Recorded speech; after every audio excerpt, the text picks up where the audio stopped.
Nexus টেলিভিশনের নিয়মিত আয়োজন চলমান দেখার জন্য আপনাদের সবাইকে আমন্ত্রণ জানাচ্ছি। আমি আব্দুল নূর তুষার।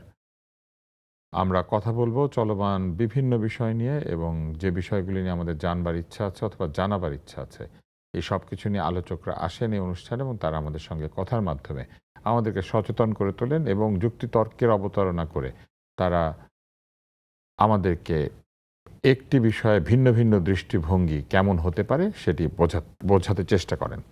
আজকে বৃহস্পতিবারে আমাদের দুজন আলোচক থাকার কথা, কিন্তু একজন এসে পৌঁছতে পেরেছেন, আরেকজন এখনো পৌঁছতে পারেননি, কেননা ঢাকা শহরে তেলের সমস্যা কেটে যাওয়ার কারণে আবার যানজট আগের জায়গায় ফিরে গিয়েছে এবং অনেক কাছে থেকেও আসতে লোকজনের দেরি হচ্ছে।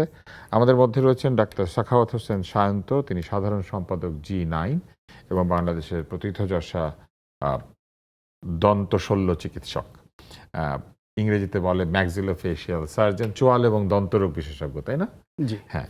এবং মার্দিয়া মমতাজ, তার আসার কথা আছে, তিনি সংসদ সদস্য হয়েছেন অতি সম্প্রতি সংরক্ষিত আসনে মহিলাদের জামাতে ইসলামী বাংলাদেশ নারীদের যে আসন। ইউটিউবে আমাদের অনুষ্ঠানটি সরাসরি দেখতে চাইলে দেখতে পাবেন নেক্সাস টেলিভিশন লাইভ এই ঠিকানা, আর ফেসবুকে সরাসরি দেখতে পাবেন নেক্সাস টেলিভিশনের ভেরিফাইড পেজে।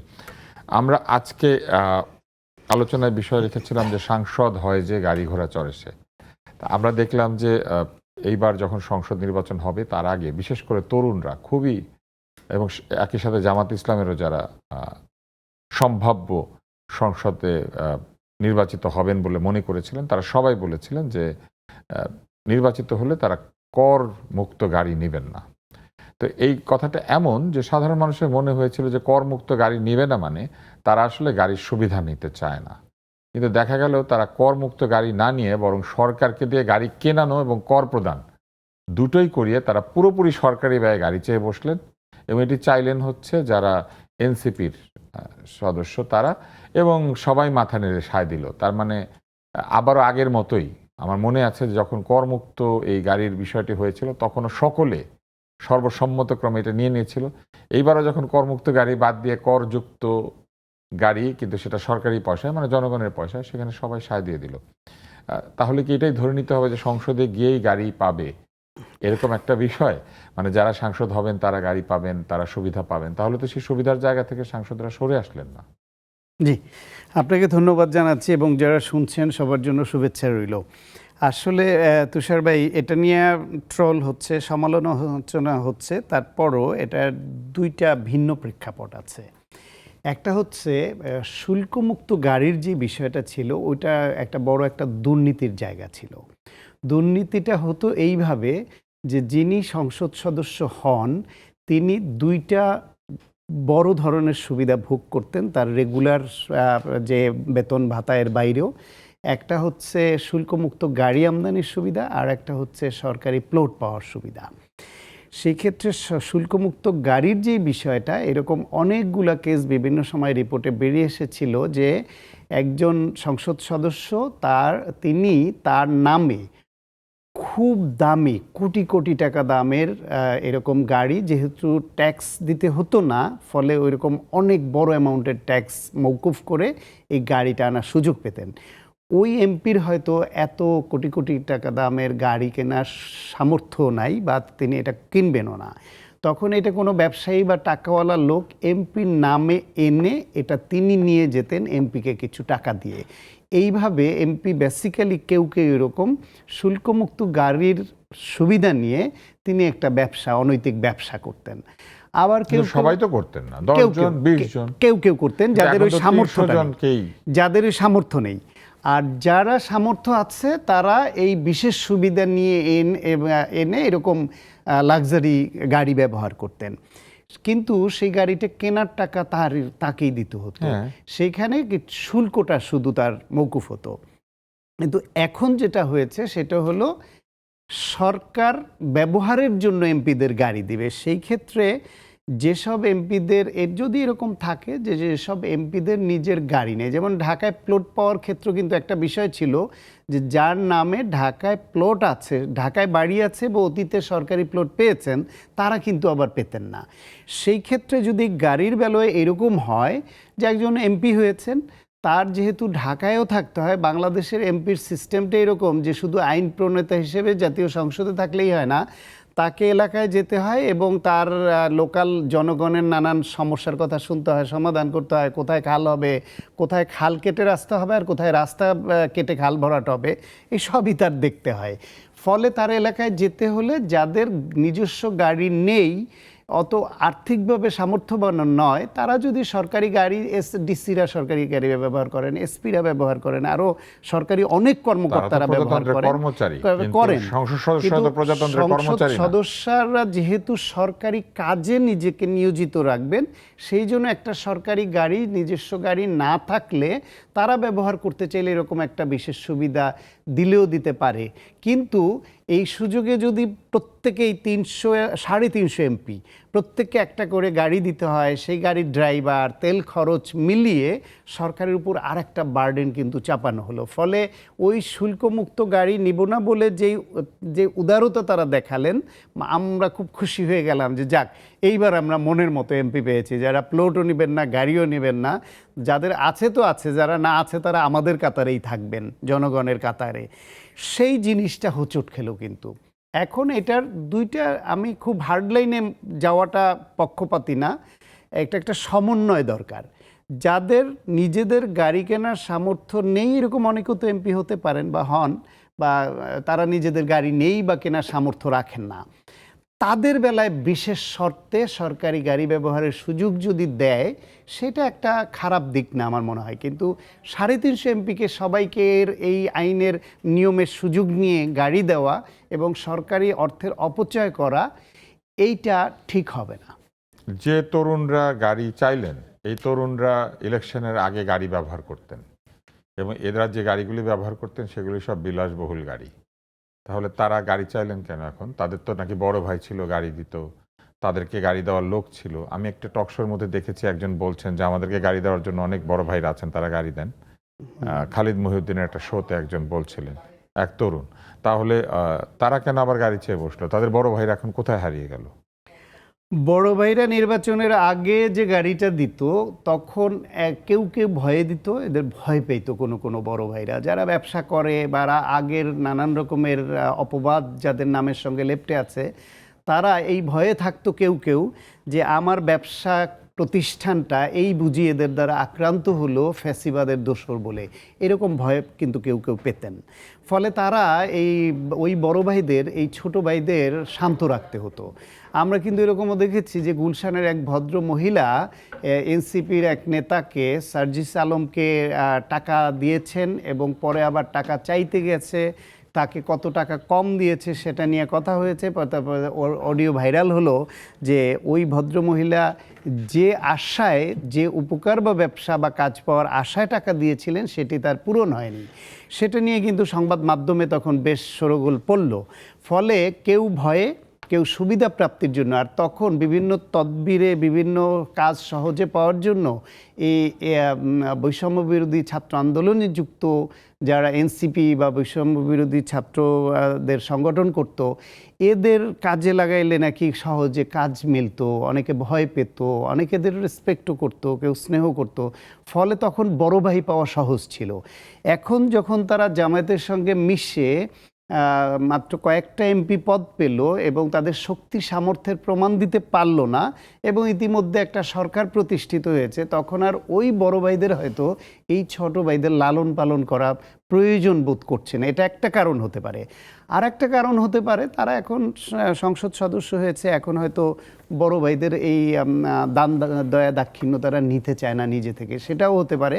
এটা তারাই বলতে পারবেন যে এই বড় ভাইদের গাড়িটা কোথায় গেল বা কেন পাচ্ছে না। মার্দিয়া আমাদের সঙ্গে এসে যোগ দিয়েছেন, ধন্যবাদ, আপনি পৌঁছতে পেরেছেন। সংসদ এবং রাজপথ এই দুই জায়গাতেই বিএনপিকে জামায়াত চাপে রাখতে চায় এবং তারা বলেছে যে তারা নোটিশ, বিতর্ক, ওয়াকআউটের মধ্যে শুধু নিজেদের সীমাবদ্ধ রাখবে না, কিন্তু তারা স্থানীয় সরকার নির্বাচন, জ্বালানি, দ্রব্যমূল্য, এইসব নানান ইস্যুতে তারা রাজপথেও চাপ বাড়াতে চায়। এবং এই যে নতুন কর্মসূচিতে তারা এটাও বলেছেন যে শিক্ষাঙ্গনে যে সন্ত্রাস বাড়ছে, আধিপত্য, ধর্ষণ, খুন, চাঁদাবাজি, এগুলি নিয়েও তারা কথা বলবেন। আপনার কি মনে হয় যে ঠিক এই মুহূর্তে কি এত বড় একটা চাপে রাখার মতো অবস্থা তৈরি হয়েছে, মানে সরকারকে বা শুরু থেকে সরকারকে চাপে রাখলে আসলে কি জনগণের জন্য মঙ্গল হবে? আসসালামু আলাইকুম। বিরোধী দলের অনেক ঝামেলা। চাপে না রাখতে চাইলে বলে যে দুর্বল বিরোধী দল, আর রাখতে চাইলে বলে এখনই। হ্যাঁ, তো আমার মনে হয় এখানে দুইটা সমন্বয় আছে এবং সেটা দরকারও। দেখেন, জ্বালানি সমস্যার সমাধানের অফার, মানে একটা যৌথ কমিটি হবে, সেটার অফারটা বিরোধী দলের কাছ থেকে এসেছে এবং সরকারি দল সেটা গ্রহণ করেছেন। এরকম আরও বেশ কয়েকটা প্রপোজাল সরকার গ্রহণ করেছেন, বিরোধী দল নিয়ে এসেছে, অথবা কোনোটাতে সরকার বলেছেন, বিরোধী দল বলেছেন। এখন সংকট নাই এটাও তো কেউ বলতে পারবে না, আবার সহযোগিতা দরকার এটাও একটা কথা, এবং আমার মনে হয় দুটার সমন্বয় দরকার এবং সেটা আছেও। তো এখানে অনেক কথা তো অনেক সময় বলা হয়, রাজপথে বলা হয়, বক্তৃতায় বলা তাহলে একটা হয়। সমন্বিত প্রক্রিয়া চলতে থাকবে, সংসদেও থাকবে এই প্রতিবাদ, আবার রাস্তাতেও প্রতিবাদ অব্যাহত থাকবে। গণতান্ত্রিক প্রক্রিয়া যতটুকু অ্যালাউ করে ততটুকু, যেখানে দরকার যতটুকু দরকার ততটুকু চলতেই থাকবে। কোরবানির ঈদের আগে এটা বেশি হবে না ঈদের পরে? ঈদের আগে কিন্তু আমাদের অনেকগুলো চ্যালেঞ্জ আছে। হ্যাঁ, চ্যালেঞ্জটা হচ্ছে কি, রোজার ঈদে তো আমাদের এক্সপিরিয়েন্স সুবিধার না। তখন আমি এটা সরকারকে দোষ দিচ্ছি না। হ্যাঁ, তখন পরিস্থিতিটা কীরকম, একেই তো মাত্র একটা বুম, আমরা অনেক কিছুতে দেখলাম যে অনেক কিছু থেকে অনেকে ফ্রি ফিল করছে, কারণ হচ্ছে এখন সরকার চেঞ্জ হলে, যে কোনো সরকার চেঞ্জ হলে একটা ইমব্যালেন্স তৈরি হয়। সেখানে আমরা এবার কোরবানি ঈদে দেখেছি যে জলে স্থলে যে পরিমাণ মৃত্যু দেখতে হয়েছে, সেখানে এখন, তখন এটা বলা গেছে, কিন্তু এখন কিন্তু এটা বলার আর সুযোগ নাই। এখন সরকারকে দেখাতে হবে, হ্যাঁ আমরা মোটামুটি সবগুলো স্ট্রিং ড্র করতে পেরেছি এবং আমরা একটু স্টেবল।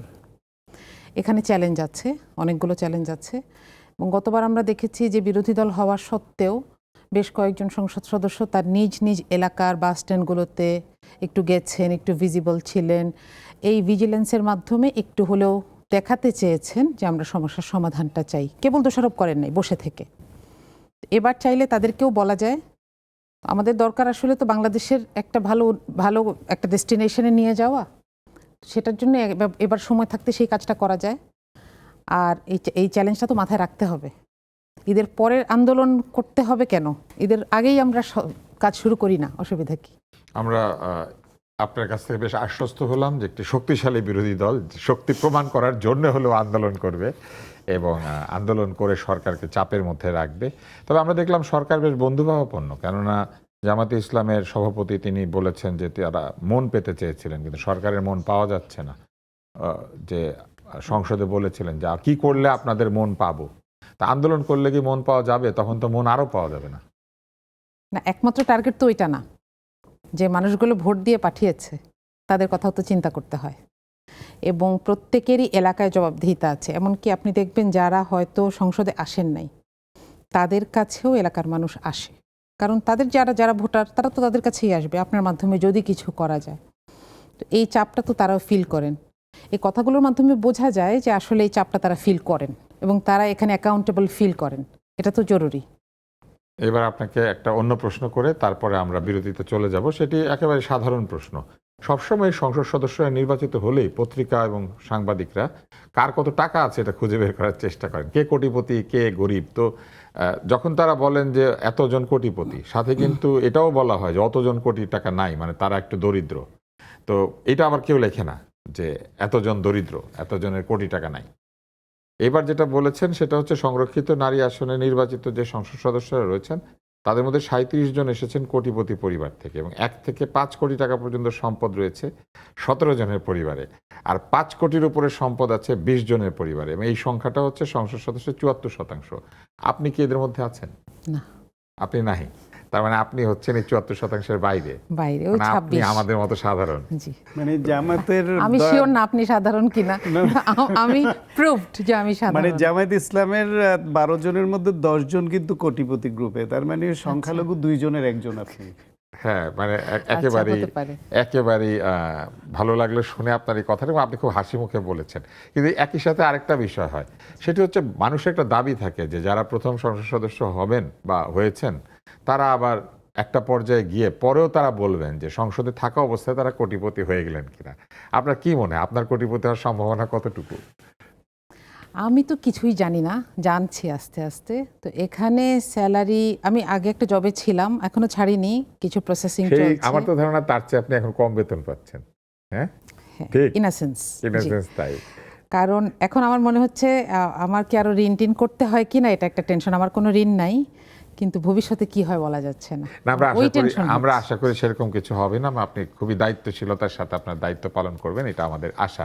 আমরা এখন একটা বিরতিতে যেতে পারি। আমরা কিন্তু এইভাবে সংসদ সদস্যদের সাথে কথা বলতে চাই, কারণ আমরা তো আমাদেরই মানুষদেরকে সেখানে পাঠাই। যদি তাই হয়ে থাকে তাহলে তারা এইভাবেই বলবেন, তাদের সম্পদের কথা বলবেন, তাদের সমস্যার কথা বলবেন। এবং আমরা গাড়িওয়ালা সংসদ সদস্য চাইতে আমরা দেখতে চাই যে গাড়ি ছাড়া কত সংসদ সদস্য আমাদের কাছে আসতে পারেন, কেননা আমাদের অধিকাংশ মানুষের তো গাড়ি নেই। এবং এই যে গাড়ি যাদের নেই তারা কিন্তু ভাবতে চান যে আমাদের সংসদ সদস্যরা প্রকৃত আয় থেকে তাদের গাড়ি বাড়ি সব কিছু করবেন। দেখা যাক, বিরতির পরে এসে আমরা কথা বলব। ফিরে এলাম চলমানে। আমরা কথা বলছিলাম সংসদ সদস্যদের গাড়ি এবং অন্যান্য সুবিধা, সেইখান থেকে বিরোধী দল যে আন্দোলনের কথা বলেছে সেইটাও, এবং সবকিছু মিলিয়ে আমার মনে হয় যে একটা কনজিনিয়াল অ্যাটমসফিয়ার, একটা বন্ধুত্বপূর্ণ সম্পর্ক কিন্তু এখন আমরা সংসদে দেখতে পাচ্ছি। ওয়াকআউট করলেও ফিরে এসে হাসি মুখেই আমরা দেখতে পাচ্ছি কথাবার্তা হচ্ছে, এবং কিছু তর্ক আমরা দেখতে পেয়েছি। অন্য একটা প্রসঙ্গে চলে আসি, সেটি হচ্ছে আমাদের পার্শ্ববর্তী দেশ, আমাদের বৃহৎ প্রতিবেশী। সেই প্রতিবেশীদের মধ্যে পশ্চিমবঙ্গে ইলেকশন হলো, এবং এই জায়গাটি বিজেপির আধিপত্য মুক্ত ছিল, কিন্তু এইবার পশ্চিমবঙ্গ বিজেপি নিয়ে ফেলতে পেরেছে। কিন্তু এটার পরে যে সন্ত্রাস এবং প্রবল আক্রমণাত্মক ভূমিকা, বুলডোজার নিয়ে ভাঙাভাঙি শুরু করা, আপনার কি মনে হয় যে এই পরিস্থিতি কি আমাদের উপরে কোনো প্রভাব ফেলবে? না, পশ্চিমবঙ্গে দীর্ঘদিন এক সময় এখানে আপনি জানেন যে বামদের আধিপত্য ছিল অনেকদিন। তারপরে কংগ্রেসের একটা আধিপত্য তৈরি হলো, সেখান থেকে তৃণমূল কংগ্রেস আসলো, এবং তৃণমূল কংগ্রেসও টানা 15 বছর মমতা ওনার শাসনে ছিল। যেখানে 2011 সালে একটি আসনও বিজেপি পায়নি, সেখানে এই 26 সালে এসে তারা 206টা আসনে জয়লাভ করলো। ওইখানে যারা খোঁজখবর রাখেন ওইখানের নির্বাচন নিয়ে, এবং ইন্ডিয়ার যাদের সঙ্গে আমাদের কথা বলবার সুযোগ আছে, ওইখানে সাংবাদিক বা পরিচিত জন, তাদের মধ্যে কেউ কেউ এরকম বলছেন যে বিজেপি দীর্ঘদিন ধরে প্ল্যান করে এটা দখল করবার জন্য যা যা করণীয় নৈতিক এবং অনৈতিকভাবে, প্রশাসনিকভাবে সব করেছে।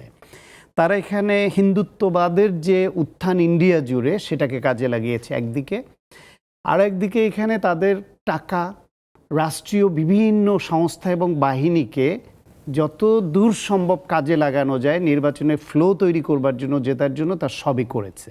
আমরা তো জানতাম যে ভারতে একটা গণতান্ত্রিক পরিবেশ আছে, প্রশাসন কিংবা প্রতিষ্ঠানগুলিকে রাজনৈতিক দল ব্যবহার করতে পারে না, তাহলে কি সেটা বদলে গেল?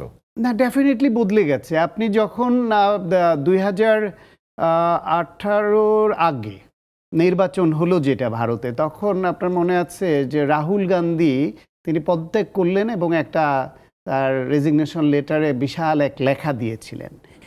সেই লেখার মধ্যে তারাও লিখেছিল ঠিক বাংলাদেশে ফ্যাসিবাদের আমলে যেরকম সমস্ত গোষ্ঠীকে সরকারের সঙ্গে একীভূত করে ফেলা হয়, সেটা সংবাদ মাধ্যম, ব্যবসায়ী গোষ্ঠী, বিভিন্ন বাহিনী, প্রশাসন, সেইভাবে ইন্ডিয়া তো বিজেপি তাই করেছে।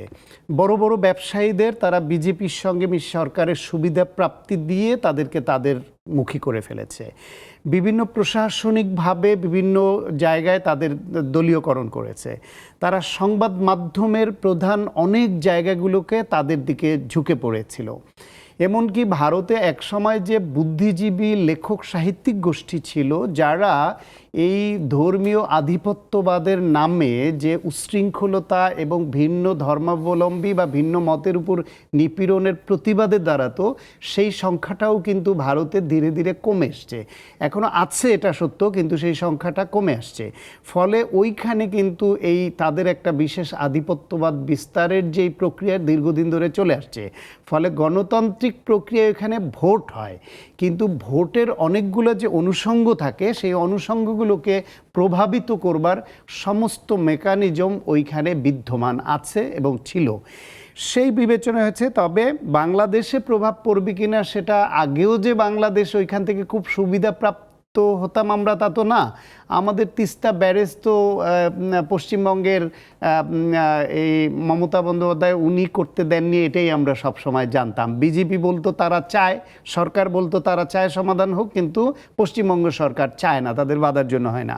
এখন কি হয় আমরা দেখি, কিন্তু আমাদের জন্য সংকটের যে জায়গাটা সেটা হলো ধর্মীয় যে সাম্প্রদায়িক যে উস্কানিটা, সেটা কিন্তু ভারতের পক্ষ থেকে আমাদের উপর বারবার ছুড়ে দেয়া হয়েছে। তারা আমাদের তাদের দেশের লোকদের আমাদের দেশ থেকে অনুপ্রবেশ ঘটেছে বলে তাদের পুশব্যাক করার চেষ্টা করে। তারা বাংলাদেশকে দখল করবার হুমকি দেয় নানান সময়, তাদের ধর্মীয় নানান রকমের উস্কানিমূলক বক্তব্য দেয়। কিন্তু সেটা পশ্চিমবঙ্গে বিজেপির সরকার না থাকাতে সেটা সরকারিভাবে তারা সুবিধাপ্রাপ্ত হতো না, বা গভর্নমেন্টের প্যাট্রোনাইজেশন ছিল না রাজ্য সরকারের। কিন্তু এখন আমরা কার্যত আমাদের চারদিক থেকে গেরুয়া পরিবেষ্টিত হয়ে পড়লাম, যেটা অন্যান্য দিকে আগেই বিজেপির অন্য রাজ্যগুলোতে তাদের দখলে ছিল, এখন পশ্চিমবঙ্গটাও তাদের দখলে চলে আসলো। এখন তারা কি দায়িত্বশীলতার পরিচয় দিবে, নাকি ওই আগে রাজনৈতিক উগ্রবাদী যেই বক্তব্য দিত ধর্মীয় সাম্প্রদায়িকতাকে উস্কে দেবার জন্য, কিংবা বাংলাদেশ বিরোধী যেই বক্তব্য দিত সেটাই থাকবে? আমরা তো দেখেছি যে তাদের এবার যারা বিজয়ী হলেন তাদের যে নেতা, তিনি সরাসরি বলছেন বাংলাদেশিদেরকে ধর। হ্যাঁ, সেটাই বলছি। তখন আগে তিনি যখন বলতেন তখন তিনি সরকারের অংশ, ওইখানে রাজ্য সরকার পরিচালনার সঙ্গে ছিলেন না, মুখ্যমন্ত্রী ছিলেন না, অন্য কোনো মন্ত্রীও ছিলেন না। তিনি ছিলেন একজন রাজনৈতিক নেতা, এবং রাজনৈতিক নেতারা রাজনীতিতে ভোটার বা সমর্থক কারার জন্য ধর্মীয় কার্ড খেলেন এক সময়, ওইটা একরকমের রাজনীতি। কিন্তু সরকারের দায়িত্বশীল পদে বসলে তার ওই যে মাঠের রাজনীতি বক্তব্য আর দায়িত্বশীল পদে থেকে এইটা এক হওয়া সঙ্গত নয়। যদিও ওই রাজনৈতিক নেতাদেরও এরকম যখন তখন এইসব বক্তব্য উচিত না, তারপরও অনেক বাংলাদেশ, ভারত, পাকিস্তান এইসব সাবকন্টিনেন্টাল পলিটিক্সে কিন্তু এটা আছে আগে থেকেই। তিনি এখন দায়িত্বশীল পদে বসার পরে যদি একই ধারণা পোষণ করেন, একই রকম বক্তব্য দেন, তাহলে বুঝতে হবে যে তাদের সঙ্গে আমাদের সংকট আসতেও পারে। মাহাদি, আপনার কাছে আসি। একটা কথা বলার চেষ্টা করা হয়েছে যে সীমান্তবর্তী সকল জেলাতে নাকি আমাদের এখানে জামাতে ইসলাম সব এমপি পেয়েছে। কথাটা কিন্তু সত্য নয়। আসলে সীমান্তবর্তী সব জেলাতে তো আপনাদের দল সকল এমপি পদ পায় না। হ্যাঁ, কিন্তু এটা বলার একটা চেষ্টা পশ্চিমবঙ্গে করা হয়েছে, এবং বলা হয়েছে যে এই দিকে ওরা চলে এসেছে, তাই ওদের ঠেকানোর জন্য আমাদেরকে এখন এটা করতে হবে, এরকম একটা জিনিস দাঁড় করানো হয়েছে। কিন্তু একটা কথা আপনার কাছে জানতে চাই, যে ওইখানে যে এরকম ধর্মীয় জাতীয়তাবাদী শক্তির যে একটা উত্থান হলো পশ্চিমবঙ্গে, যেখানে পশ্চিমবঙ্গ খুবই অসাম্প্রদায়িক একটা পরিবেশ বজায় রাখার জন্য বহুদিন থেকে তারা চেষ্টা করেছে, এবং পশ্চিমবঙ্গে আসলে একটা অসাম্প্রদায়িক পরিবেশ অন্যান্য প্রদেশের চাইতে বেটার একটা পরিবেশ ছিল।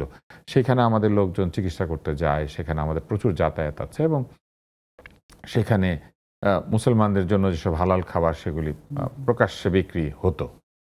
আপনার কি মনে হয় যে এখন কি অবস্থা হতে পারে? কেননা বা আপনারা কি ধরনের আশঙ্কা করছেন? আপনারা কি খুশি যে ওইখানেও একটা এরকম একটা শক্তি উত্থান হয়েছে, যেখানে এখন বোঝা যাবে যে কে ভালো কে মন্দ? জি, আমাদের না একটা পার্থক্য আসলে একটু বোঝা উচিত, যে ধর্মীয় রাজনীতি এবং ধর্মীয় উগ্রতা দুটোর মধ্যে পার্থক্য আছে। একজন ইহুদি আর জায়নিজম দুটোর মধ্যে পার্থক্য আছে। একজন বিশ্বাস করেন আমার একটা ধর্ম বিশ্বাস আছে, আরেকজন বিশ্বাস করেন আমি ছাড়া বাকি সবাইকে সব কিছুকে দখল করে নেওয়ার রাইট আমার আছে, এবং এটা যে মাধ্যমেই হোক। একইভাবে হিন্দু আর হিন্দুত্ববাদ দুটো আলাদা জিনিস, এবং এটার একটা রিফ্লেকশন আমরা যদি আসামে তাকাই, আসামে কিন্তু এটা হয়েছে। আসামে গত কিছু বছরে 10 থেকে 15 লক্ষ মানুষকে দ্বিতীয় শ্রেণীর নাগরিক বানিয়ে দেওয়া হয়েছে। নাগরিকত্ব প্রমাণ দিতে হয়েছে যে তাকে দেখাতে হবে 1971-এর আগে তার যে পূর্বপুরুষ তারা হচ্ছে ভারতীয় ছিল, এদিক থেকে যায়নি। এই যে একটা অবিশ্বাস বা অনাস্থা, এটা কি আসলে দরকার? বা এটা করে কি লাভ হচ্ছে? এটা করে যে আনস্টেবল করে দেওয়া হচ্ছে তার নিজের জনশক্তিকে, এবং পুশ ইনের একটা অনেক বড় সম্ভাবনা তৈরি হচ্ছে আমাদের জন্য। এইটুকু হচ্ছে আমার মনে হয় রিস্ক। এটা একটা। পশ্চিমবঙ্গ তো এবার ভোটার তালিকায় বিরাট একটা সংশোধন আনা হয়েছে, 90 লক্ষের বেশি ভোটার নাকি তারা এইবার ভোট দিতে পারেন নাই, এরকম একটা কথা আছে। আচ্ছা, এটার ব্যাপারে অবশ্য আমার কিছু জানা এবং নেই। আরো একটা বিষয় রয়েছে যে ওখানে ভোটার টার্নআউট অনেক বেশি হয়েছে, প্রায় আচ্ছা, 90%-এর উপরে। আমি সায়ন্ত আপনার কাছেও আসবো। তো আচ্ছা। আপনার কি মনে হয়, মমতা ব্যানার্জি তো বলেছেন যে এখানে কারচুপি হয়েছে, উনি ক্ষমতা ছাড়তে চান না, আপনাকে মনে হয় আমার আসলে মনে হয় সেখানে এটা এরকম কিছু ইন্টারনাল হয়েছে? ইস্যু, এটা ইন্টারনাল ইস্যু। আমরা যদি স্বার্থপরের মতন আমাদের দিকটা দেখি, আরেকটা যেটা ঝামেলা সেটা হচ্ছে মিডিয়ার প্রচার। আমরা দেখেছি বিশেষ করে 5 আগস্টের পরে, মানে জার্নালিজমের তো একটা মিনিমাম একটা এটিকেট থাকে, সেটুকুও ছিল না। এবং মিডিয়ার একটা দিক দিয়ে সফল আমি বলবো এই প্রচারণাগুলা। একটা শ্রেণী তৈরি হয়েছে যারা সত্যি সত্যি বিশ্বাস করে যে বাংলাদেশ তাদের শত্রু, এইখানে সীমান্তে বসে বাংলাদেশ অস্ত্র বানাচ্ছে এবং তাদেরকে কোনোদিন মেরে ফেলবে বা আক্রমণ করবে। আমাদের এই জন্য মানে আমাদের সেই সামর্থ্যই তো নাই। উল্টা এটা তো আমার উল্টাই খুব লোহা অবাক লক্কর লাগে। দিয়ে বানানো যেসব দেশীয় জি। অস্ত্র, সেগুলো তো ওই দিক থেকে আসে। এটাকে মিডিয়া প্রতিষ্ঠিত করতে পেরেছে। আপনি যদি দেখেন যে আমি সাবেক প্রেস সচিবের সাথে একজন সাংবাদিকের ইন্টারিম গভর্নমেন্টের সময় একটা সাক্ষাৎকার দেখছিলাম। সে বলছিল, আমি কি আপনার দেশে আসতে পারবো, সুন্দরবনে যেতে পারবো, কক্সবাজারে যেতে পারবো, আমাকে আপনারা মেরে ফেলবেন না? এটা যে সে বিশ্বাস থেকে বলছে, এটা বোঝা যায়। এই যে একটা আর্টিফিশিয়াল আতঙ্ক তৈরি করা, এবং এটা খুব কম সময় ধরে না, এবং এটার সাথে বিজেপির সরাসরি প্রত্যক্ষ সম্পর্ক আছে। এখন কেন্দ্রীয় সরকারে যেহেতু বিজেপি আগেও ছিল, কিন্তু পশ্চিমবঙ্গে হয়তো পারে নাই, এখনও হয়তো কেন্দ্র থেকে ওপরে ওপরে ওরকম দেখাবে না, কিন্তু আমাদের জন্য বেশ কিছু রিস্ক আছে। কারণ আমার একটা জিনিস সবচেয়ে বেশি কনসার্ন লেগেছে, যে সেটা হচ্ছে পশ্চিমবঙ্গের সাথে আমাদের সর্বোচ্চ সীমান্ত। এইটা অনেক বড় একটা রিস্ক। প্রায় পুরো ভারতের সাথে আমাদের যে সীমান্ত তার অর্ধেকের বেশি। তো এখানে আসলে চাইলে অনেক ধরনের অকারেন্স করা যায়, এবং সবগুলো সীমান্ত তো সুরক্ষিত না। সবচাইতে বেশি স্থলবন্দরও আমাদের পশ্চিমবঙ্গের সাথে, তার মানে সেখানে আমদানি রপ্তানিরও একটা বিষয় আছে। যদিও অনেক বড় বাণিজ্য ঘাটতি আছে, তারপরেও 5 আগস্টের পরে তাদের একটা বিহেভিয়ারে আমরা বুঝেছি যে আসলে আমরা কোথায়, তারা কোথায়, কে কার উপর ডিপেন্ডেন্ট। এই জায়গায় অনেকগুলো রিস্ক আছে। আমরা দেখেছি ইতিমধ্যে সরকারের পক্ষ থেকে বেশ কিছু কথা বলা হয়েছে, সতর্কতার কথা বলা হয়েছে। আমরা আশা করব যে এই বিষয়ে তারাও সতর্ক থাকবেন, সীমান্তরক্ষীরা সতর্ক থাকবেন, এবং সর্বোপরি এটা নিয়ে একটা সচেতনতা দরকার। আমরা এই পর্যায়ে একটি ছোট্ট বিরতি নেব। আমরা কথা বলছিলাম আমাদের পাশের দেশের নির্বাচন নিয়ে, আরও কিছু বিষয় নিয়ে আমরা কথা বলবো। আমাদের সঙ্গে থাকুন এবং চলমান দেখতে থাকুন। আমরা ফিরে এলাম চলমান নেক্সাস টেলিভিশনে দেখছেন আপনারা, এবং আমাদের দুজন অতিথি রয়েছেন, ডাক্তার সায়ন্ত সাখাওয়াত এবং মারদিয়া মমতাজ এমপি।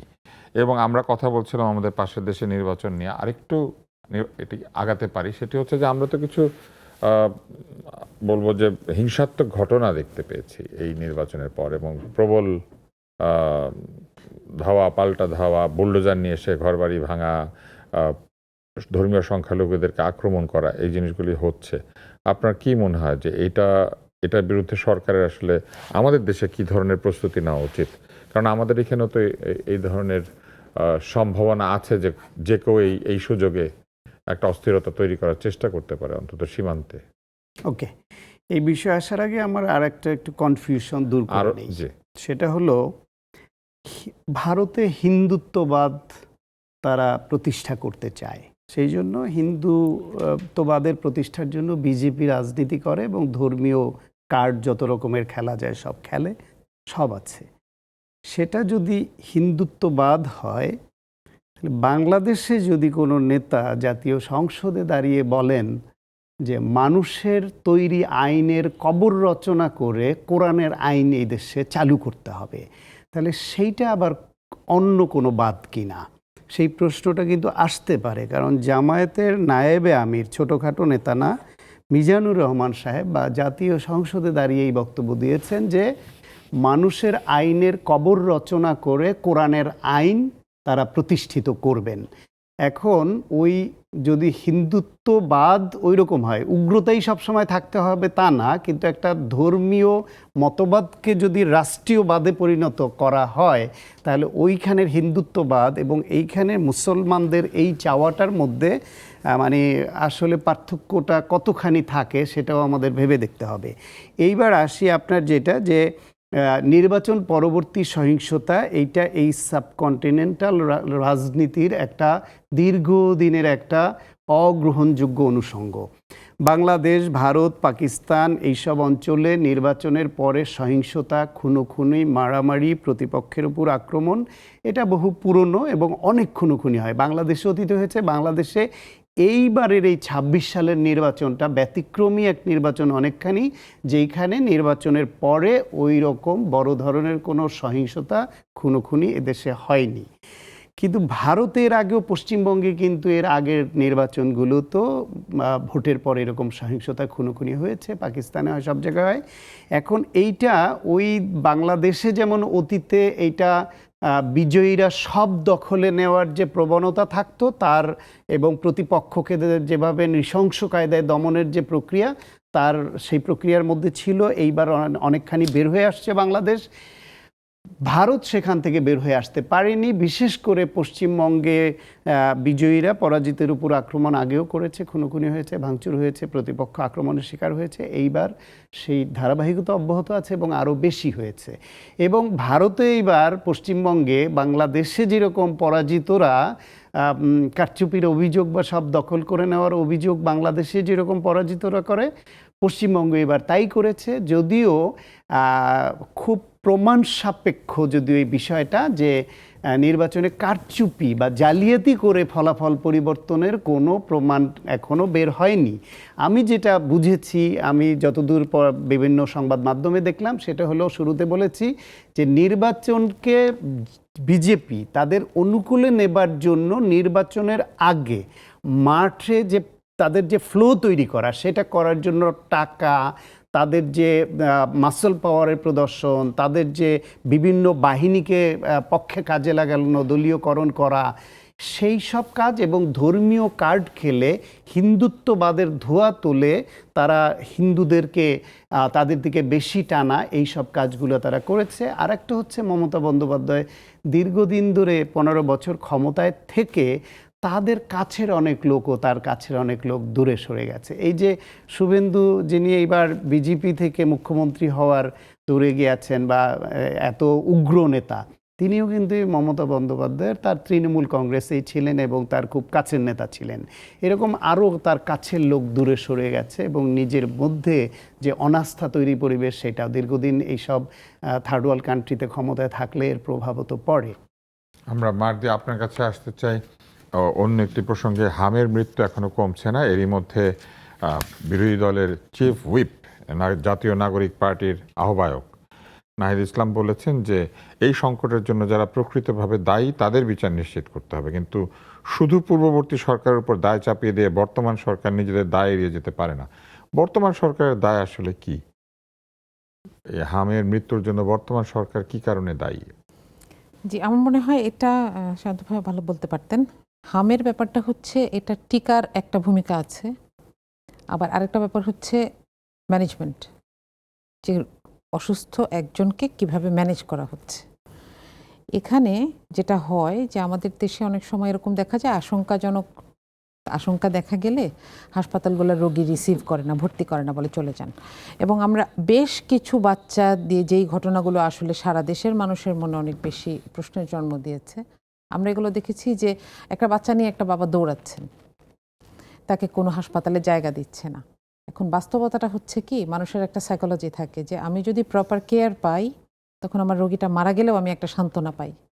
কিন্তু আমি যখন প্রপার কেয়ার পাই না, তখন আমার রোগীটার অবস্থা যদি একটু খারাপ হয়, আমি তখন দোষ দেওয়ার জন্য অনেকগুলো জায়গা পাই এবং এখানে ক্ষোভ তৈরি হয়। হামের ব্যাপারটা হচ্ছে এইটা এখন আর সাধারণ অবস্থায় নাই। রবিবার পর্যন্ত হচ্ছে তার আগের 50 দিনে 300 জন শিশু মারা যায়। এটাকে তো একটা রেড সিগন্যাল হিসেবে এখন নেওয়া উচিত, এবং প্রত্যেকটা হাসপাতালে যেখানে এনআইসিইউ নাই সেখানে একটা ইউনিটকে ডেডিকেটেড করে দেওয়া, কিংবা যে কেউ রোগী ফিরিয়ে দিবেন না, একটা ছোট একটা সেল থাকবে, সেখান থেকে এগুলো অপারেট করা হবে। এটা এই পুরো নেটওয়ার্কটাতে শুধু সরকারি হাসপাতাল না, বেসরকারি হাসপাতালকেও ইনক্লুড করা দরকার। আমরা যেটা কোভিডের সময় দেখেছি, এরকম আসলে ব্যবস্থা না নিয়ে আমরা যদি অপেক্ষা করি যে এটা আস্তে আস্তে নিজে নিজে কমে যাবে, ব্যাপারটা তো সেটা হচ্ছে না। তো এখানে নাহিদ ইসলাম যেটা বলেছেন, এটার ইন ডিটেইল হয়তো তার কাছে কোনো ডাটা আছে। আমার আন্ডারস্ট্যান্ডিং হচ্ছে যে এটাকে অ্যাকনলেজ করা আরও আগে দরকার ছিল, যে হ্যাঁ এটা একটা সমস্যা, দ্বিতীয়ত হচ্ছে এটার প্রপার ম্যানেজমেন্টের জন্য এই যে সবগুলো জায়গাকে একসাথে কাজে লাগানো, এটা ইস্যু। কিন্তু আমরা যখনই এ ব্যাপারে প্রশ্ন করা হয় তখন শুধু একটা কথা শুনি, আগের সরকার টিকা আনে নাই। তো এটা তো আসলে একটা গুড ম্যানেজমেন্টের একটা লক্ষণ না, এবং আমরা সেই মিসম্যানেজমেন্টটা দেখতে পাচ্ছি। সায়ন্ত, আপনি কি মনে করেন এই সরকারের দায় রয়েছে হামের এই মৃত্যুর জন্য? বাংলাদেশের রাজনীতির সবচেয়ে বড় দুর্ভাগ্য হচ্ছে সরকার যা কিছু করে, যা কিছু বলে, বিরোধী দল বলবে তারা ঠিক বলছে না, ঠিক করছে না, এটা অন্যায়। আর বিরোধী দলের অনেক কিছুতেই সরকার আবার প্রায় অভিন্ন ভাষা প্রয়োগ করে। এইটা সেই রকম একটা ব্লেম ছাড়া আর কিছুই না। দেখেন, বাংলাদেশে হামে এইবার এত শিশু, আপনি নিজে একজন চিকিৎসক, আপনি তো খোঁজ খবর রাখেন, সব জানেন যে হামে এবার এই শিশু মৃত্যুর প্রধান কারণ হচ্ছে দুটো। একটা হচ্ছে হাম হওয়ার পরে তাদের ফুসফুস কাজ করে না, নিউমোনিয়ায় আক্রান্ত হওয়ার জন্য। আর একটা হচ্ছে তাদের ব্রেইনের প্রদাহ, মস্তিষ্কের প্রদাহ, এনকেফালাইটিস হয়ে, এই দুইটা কারণে শিশুরা মারা যাচ্ছে। এখন এই যে নিউমোনিয়া হচ্ছে এবং দ্রুততার যে ব্রেনের প্রদাহ হচ্ছে, এর পেছনে দুটা কারণ আবার প্রধানত। একটা হচ্ছে গিয়ে এই শিশুদের টিকা, যেটা ভ্যাকসিনেশন প্রোগ্রাম ছিল, সেই ভ্যাকসিনেশন প্রোগ্রামটা চালানো হয় নাই, কারণ টিকা কেনা হয় নাই।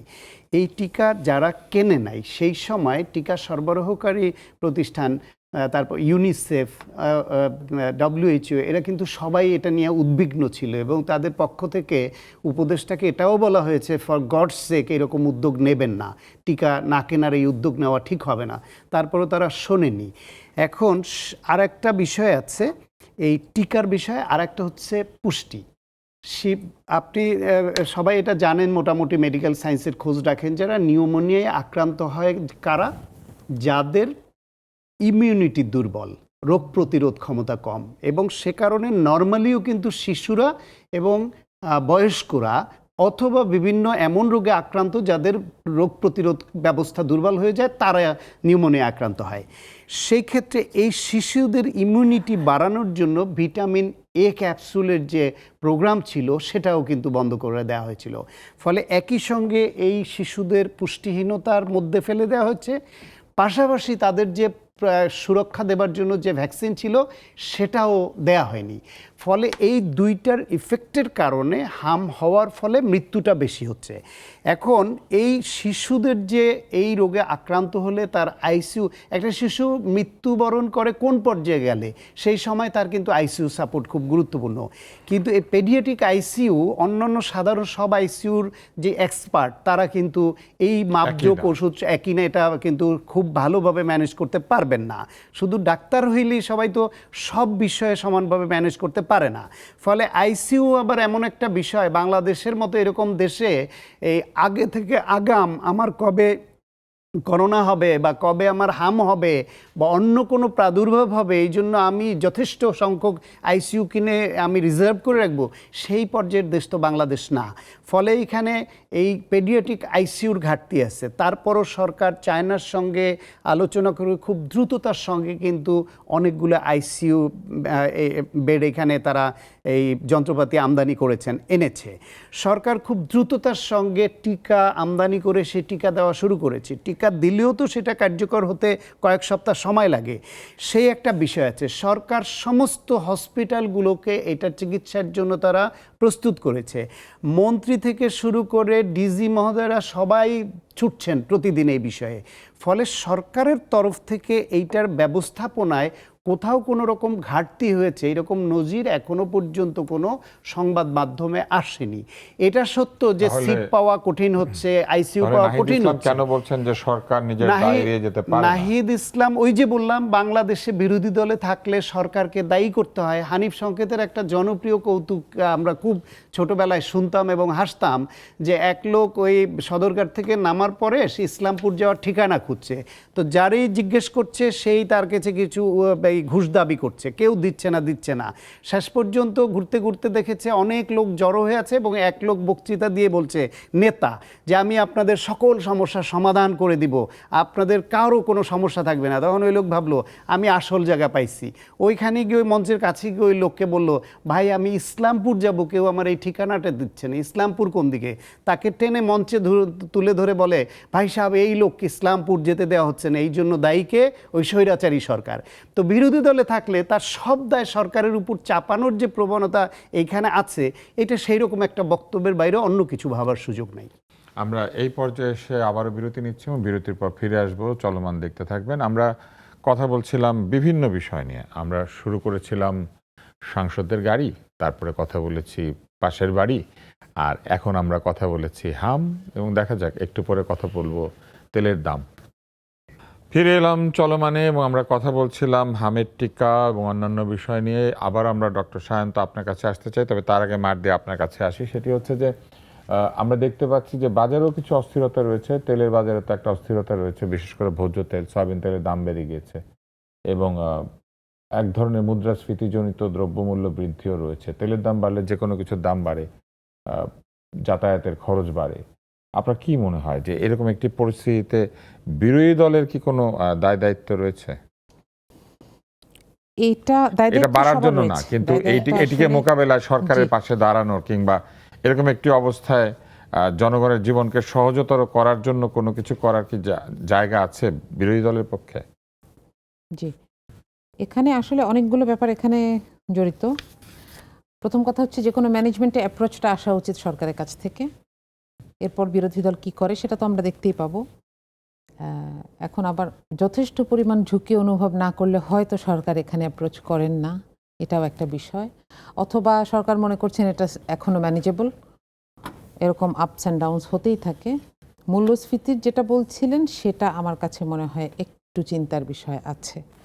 এখানে আমরা জানি যে আইএমএফ আমাদেরকে একদম খালি হাতে ফেরত দিয়েছে এবং আইএমএফ কিছু দাবি করেছে, আমরা কিছু সংস্কার করি নাই এবং এমন মাত্রার ভর্তুকি চলছে এই মুহূর্তে।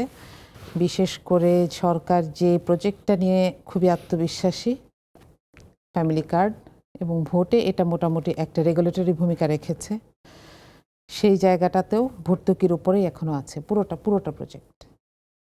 তো যার কারণে আমরা আইএমএফের কাছ থেকে তো ঋণ পাই নাই, এর মধ্যে সরকার বেশ কিছু টাকা ছাপিয়েছেন। এই জায়গাটা মনে হয় এখনই একটু অ্যাড্রেস করা দরকার। আপনার কি মনে হয় যে আইএমএফ ঋণ দেয় নাই, কিন্তু সরকার তো বোয়িং কিনতে বাধ্য হয়েছেন এবং এটা প্রফেসর ইউনূসের রেখে যাওয়া চুক্তির কারণে? আপনারা কি মনে করেন যে এই চুক্তিটা জাতীয় স্বার্থের জন্য যথেষ্ট উপকারী হয়েছে, ডক্টর ইউনূস যে চুক্তিটা করেছেন? কেননা আইএমএফ এর কাছে আমরা ঋণ চাইছি আমাদের সাধারণ ব্যয় নির্বাহ করার জন্য, সেই সময় আমরা বোয়িং কিনতে শুরু করেছি। আপনার কি মনে হয় এই চুক্তিটা? আসলে যেই সময়টাতে এই চুক্তিটা হচ্ছিল সেই সময়টাতে প্রথম কথা হচ্ছে এখানে বেশ কিছু অসঙ্গতি আছে। ইন্টারিমের পক্ষ থেকে দাবি করা হয় যে এটা সবগুলো দলের সাথে কথা বলে তারপরে সিদ্ধান্ত নেওয়া হয়েছে। আপনাদের দলের সাথে কি কথা যেটা হয়েছিল? যেটা যেটা জামাত নেগেট করেছে যে আমাদের সাথে কথা বলা হয়নি। আরেকটা ব্যাপার হচ্ছে এখানে যে তখন যে শর্তগুলো ছিল, আসলে আমি জানি না এটা এটা আসলে ন্যাশনাল মিডিয়া এভাবে বলা উচিত না, আমি চেষ্টা করছি এভাবে বলার যে এখন কার সাথে ডিল করছি এটা বুঝতে হবে। আমেরিকার সবচাইতে ক্ষমতার জায়গায় যিনি বসে আছেন তার সাথে ডিল করার ব্যাপারটা কতখানি সহজ, এবং তখনই এই যে ট্যারিফের রেটটা এটাকে ফিক্স করার জন্য যেই বিষয়ে এগ্রিমেন্ট দরকার ছিল সেই বিষয়ে প্রথম কথা হচ্ছে ইন্টারিমের এটা করার রাইট ছিল কিনা, মাত্র 3 দিন আগে যেটা হলো নির্বাচনের। আরেকটা ব্যাপার হচ্ছে তখন কি এটা না করে আর কোনো উপায় ছিল কিনা, এটা আসলে এখন ম্যানেজ করতে হবে। আর দ্বিতীয়ত হচ্ছে আমরা যদি এটা খুব শর্ট টার্মে সলভ করার মতন বিষয় না, আমরা যদি আমাদের বিকল্প বাজারগুলোকে অ্যাক্টিভেট করতে চাই কিংবা এক্সপ্লোর করতে চাই তাহলেও এটা একটা লম্বা সময়ের বিষয়, সরকারের জন্য সেটাও একটা চ্যালেঞ্জ। কিন্তু এক কথায় এটাকে আমি হ্যাঁ বা না, ভালো বা খারাপ বলার মতন আমার হয়তো সেই জ্ঞান নাই, আমি বলতে পারছি না।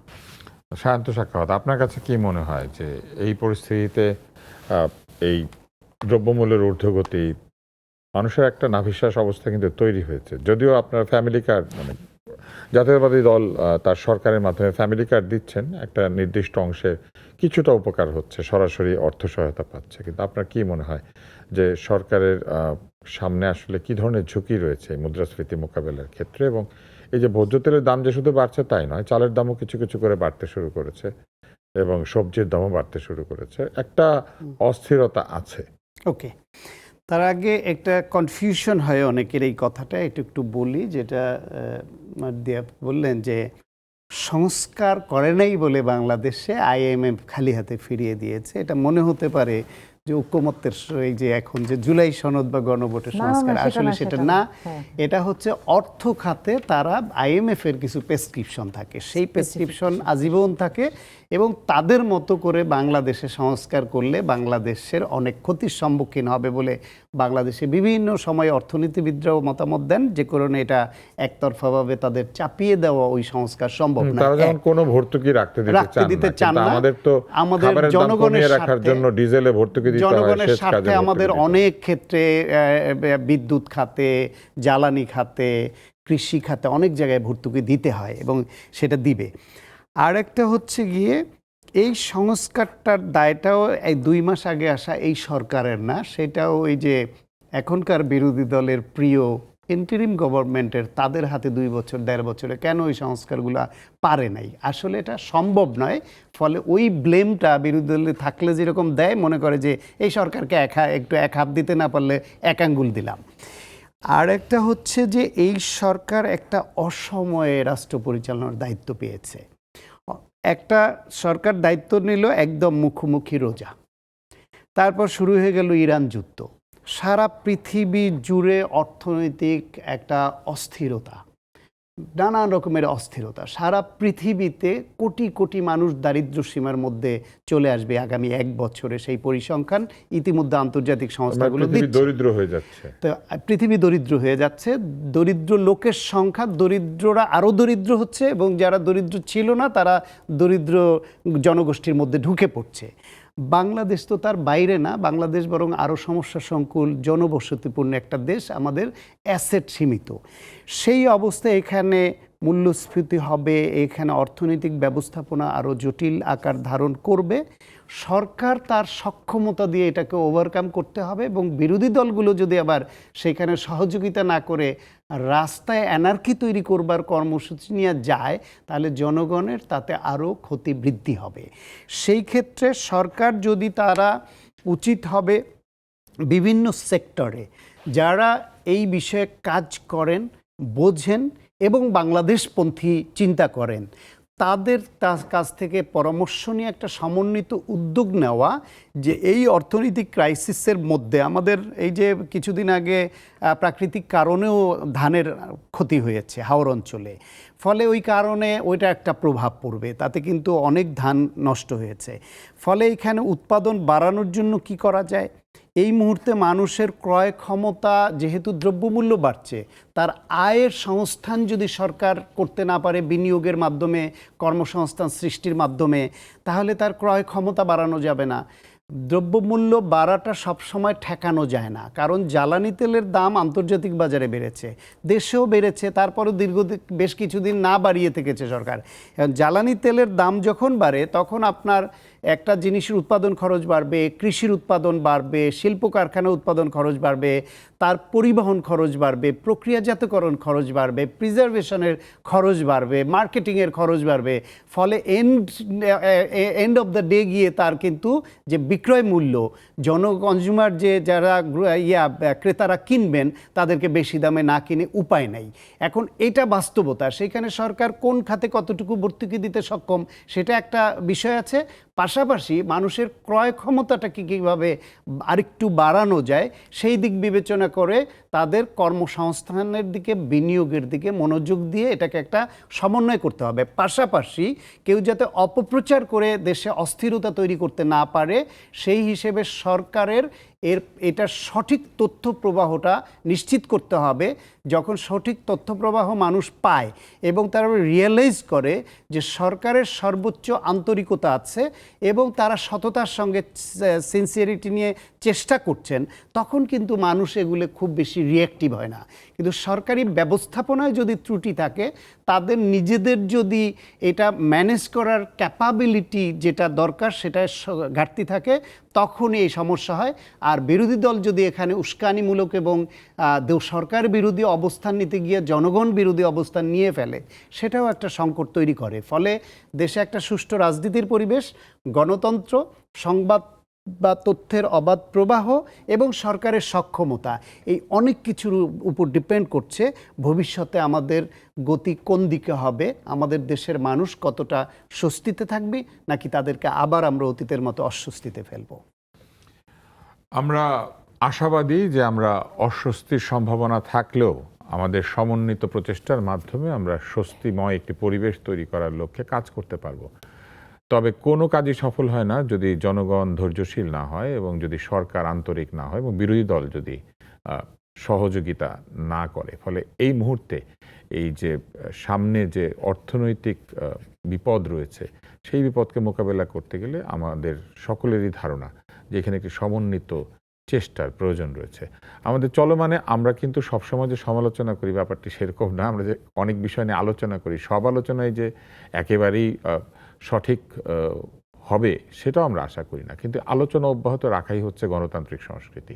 আমরা যত কথা বলবো ততই আমরা ভুলগুলিকে শুদ্ধ করে সামনের দিকে এগিয়ে যেতে পারবো এবং সহযোগিতার পরিবেশ তৈরি করার জন্য আলোচনার কোনো বিকল্প নাই। হাত থাকতে মুখে কি না, আসলে মুখ থাকতে হাতে কি, এইটা আমাদেরকে বিবেচনায় নিতে হবে। আমরা আশা করছি আমাদের প্রতিবেশী রাষ্ট্রে নির্বাচন নিয়ে যে যন্ত্রণা তৈরি হয়েছে সেটা অতি দ্রুত চলে যাবে। একটা গণতান্ত্রিক সংস্কৃতি যা তারা দীর্ঘদিন লালন করছিলেন, সেই গণতান্ত্রিক সংস্কৃতির প্রতি তারা শ্রদ্ধাশীল হবেন। তবে একটি বিষয় মনে করিয়ে দিতে হয়, আমাদের এখানে পরিবর্তন আসলে তারা যেভাবে আমাদের উপরে ঝাঁপিয়ে পড়েন, আমরা কিন্তু তাদের কোনো পরিবর্তনে সেইভাবে তাদের উপর ঝাঁপিয়ে পড়ি না। এইখানেই হচ্ছে আমাদের সঙ্গে তাদের একটা সূক্ষ্ম পার্থক্য। আপনাদের সকলকে অনেক অনেক ধন্যবাদ।